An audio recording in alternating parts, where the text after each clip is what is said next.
विवाह में जो ग्रंथबंधन लग जाती है फिर वो छूटती नहीं है।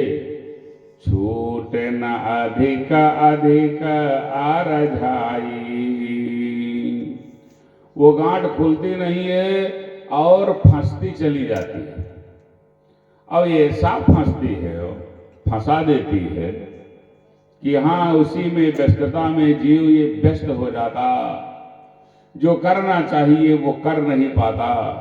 गृहस्थी के भार को ढोते ढोते इतना वो थक जाता कि अंत में वो उत्तर दक्षिण पड़ जाता। यही तो होता है और क्या होता है। आवश्यकता की पूर्ति कभी हो ही नहीं सकती है। हाँ, जिम प्रतिलाभ लोभ अधिकाई,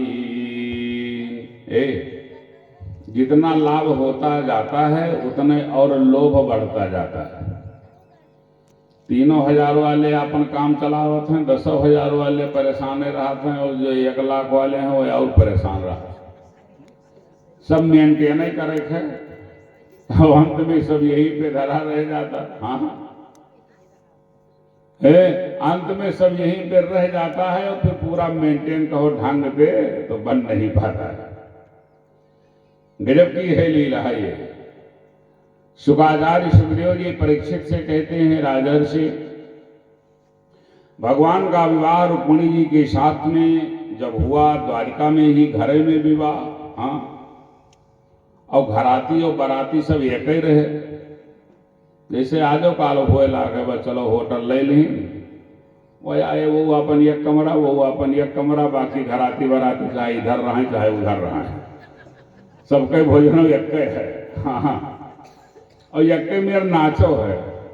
अब रुपया तो घराती वाले एक कितने लागत है। हाँ, बाकी तो सबका अपन जैसा कुछ है वैसे। क्या पूछना है, घराती बाराती सब एक, मस्ती में मस्त। हाँ, बहुत दिनों तक डेरा जमा रह गया। कहाँ? द्वारिका में। अरे जहां शिव है वहीं मानो कैलाश, जहां ब्रह्मा है वहीं मानो ब्रह्मलोक है, और ऋषि और महर्षि सब लोग वहीं पे हैं, लोग आह्लादित हो रहे हैं। महाराज श्री शुकाचार्य सुखदेव जी कहते, हे परीक्षित, जब बहुत दिनों तक वहां रह गए तो लोगों ने आपस में कहना शुरू किया, व्यवस्था तो बड़ी अच्छी है भाई, नाश्ता बड़े टेम से मिलता है, भोजन भी बड़े ढंग से मिलता है, देखने को कौतुक विवाह में खूब होते हैं, और विवाह में जो आता है वो प्रसन्न नहीं रहता है। जब अंदर से परेशान हो तब वो मुस्कुराता है। अरे मरिगिन जाबो को ही कह रहे तो जो प्रसन्न रही हो तो दुखी हो पड़ी, वैसे मुंह बनावे फिरी। और ब्याहे में जो जी हो किसी के मंगल में तो उसमें मुस्कुराना पड़ेगा। है तो वो शोभा सिंधु, आनंद सुधा सिंधु, परमानंद स्वरूप, वो परमात्मा, धन्य है उनका धाम द्वारिका। लोग आह्लादित हो रहे। कुछ दिन व्यतीत हो गया। जब कुछ दिन बीत गया तब सोचा कि अब जाना चाहिए। कब तक यहां हम रहेंगे भाई? हैं? हम कब तक यहां रहेंगे? हमें अब जाना चाहिए। ऐसा मन में विचार किया तो चलने लगे लोग। जब जाने लगे लोग तो स्थिति क्या है? भगवान द्वारिकाधीश सबकी विदाई करते हैं। हाँ, बरयो चित्र बाससो, विवाह में जाओ भाई तो कोई लेकर के जाया जाता है। अरे लड़का के तरफ से गए तो बहू को दो, और लड़की के तरफ से आए हो तो लड़के को दो। ये लेन देन होता तो है। तो देवता लोग और जो देवांगनाएं आई थी न्योता करने के लिए द्वारिका में, वो सुंदर सुंदर उपहार लेकर के आई थी। हाँ, भगवती रुक्मिणी जी को दिया था, द्वारिकाधीश को दिया था। और जब उनकी विदाई होने लगती है तो भगवान द्वारिकाधीश भी उनकी विदाई करते हैं। अप्सराओं को सुंदर सुंदर वस्त्र, दिव्य आभूषण देते हैं, देवताओं को देते हैं, संत महात्माओं को नमन करते हैं। हाँ, जब लोग वहां से चलते हैं तो भगवान श्री कृष्ण द्वारिकाधीश की महिमा का वर्णन करते हैं। भाई जो जहां जाएगा जब लौटेगा तो गड़बड़ी है तो उसकी चर्चा होगी, अच्छाई है उसकी चर्चा होगी। हाँ, कहते नहीं भाई हो चाहे जो, भाई व्यवस्था उसने बड़ी अच्छी किया और बड़ी मन लगा करके व्यवस्था की, और गड़बड़ हो गया है यार, था तो उसके पास सब कुछ लेकिन बड़ा कंजूस है। हाँ, बोलने की शैली ठीक ही नहीं है, बड़े बहुत बड़ा अहंकार है। लोग चर्चा करते हैं सब, पीठ पीछे चर्चाएं बड़ी विलक्षण होती है, वास्तविकता की चर्चा होती है पीठ पीछे, सामने तो मुंह चोपड़ी किया जाता है। गड़बड़ है तब वो हाँ हाँ ठीक है। यही तो है सामाजिक स्थिति।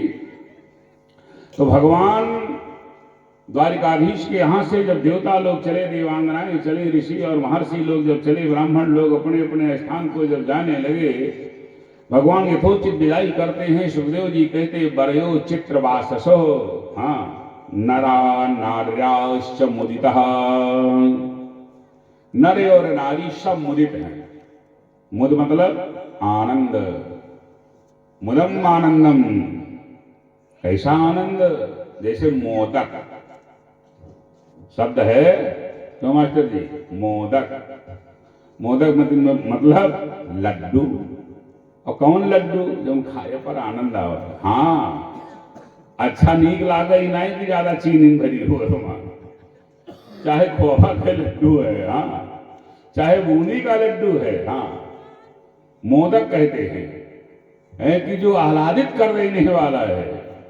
सुखदेव जी ने कहा नरा नार्याश्च मुदितः, नर नारी सब आनंदित हैं, हाँ, प्रसन्न चित्त है, अपने अपने स्थान को जाते हैं।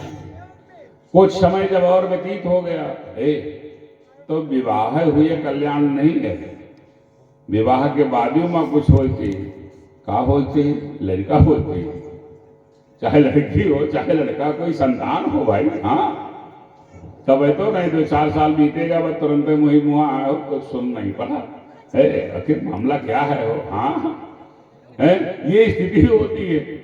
कुछ समय जब व्यतीत हुआ तो वहां ज्यादा देर नहीं लगी। हाँ, स्थिति क्या होती है, भगवती रुक्मणी को गर्भ धारण हुआ।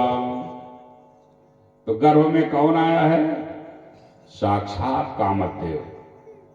बहुत ध्यान से सुनिएगा, कथा किसकी है, काम के बाप की है। काम के बाप कौन है, भगवान श्री कृष्ण। हाँ, साक्षात कामदेव भगवती रुक्मणी के उदर में प्रवेश किया। कौन सा ये काम है, जिसको भगवान शंकर ने जला करके भस्म कर दिया था। भगवान शंकर जिस काम को जला करके भस्म कर दिए थे, कब भस्म किए थे, भगवान शंकर जी की समाधि लगी हुई थी और पार्वती जी पूजन कर रही थी, तपस्या कर रही थी। किस लिए, शंकर जी को वर के रूप में प्राप्त करने के लिए। लेकिन शंकर जी की समाधि नहीं टूटती है। अब जब शंकर जी की समाधि से जगे तब तो कोई कुछ बात बने। वैसे लोग सो जाते हैं, भगवान भोलेनाथ समाधि में थे, कई हजार वर्ष व्यतीत हो गया था वो। हाँ, कथा आप लोग श्रवण किए थे, याद हो चाहे ना याद हो। जो परवा आवा टीका का याद हुई, लेकिन जो पहले वाले हैं टीका सुना होगा। क्या सुनाया गया था, सती जी ने अपने शरीर का त्याग किया था। कहाँ किया था, दक्ष जी के यज्ञ में किया था। क्यों किया था, दक्ष के अंदर में अहंकार हो गया था।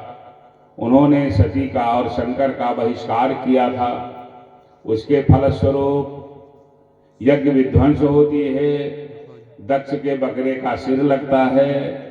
वही भगवती सती पार्वती के रूप में अवतरित होती हैं। जब पार्वती के रूप में जब अवतार लिया तो शंकर जी की प्राप्ति के लिए कठिन आराधना करना प्रारंभ किया। और शंकर जी ने सोचा कि गृहस्थी तो मेरी चली ही गई, अरे बेटा बेटी कोई भवे न किया रहा। अकेले भगवती सती थी, उन्होंने शरीर का त्याग कर दिया था। फिर अकेले बचे थे, वह कहा चलो मस्ती में मस्त हो जाए। देखिए, जब अकेले रहो, अब तो कोई अकेला है ये ना, ये कहे जो मोबाइल साथ है।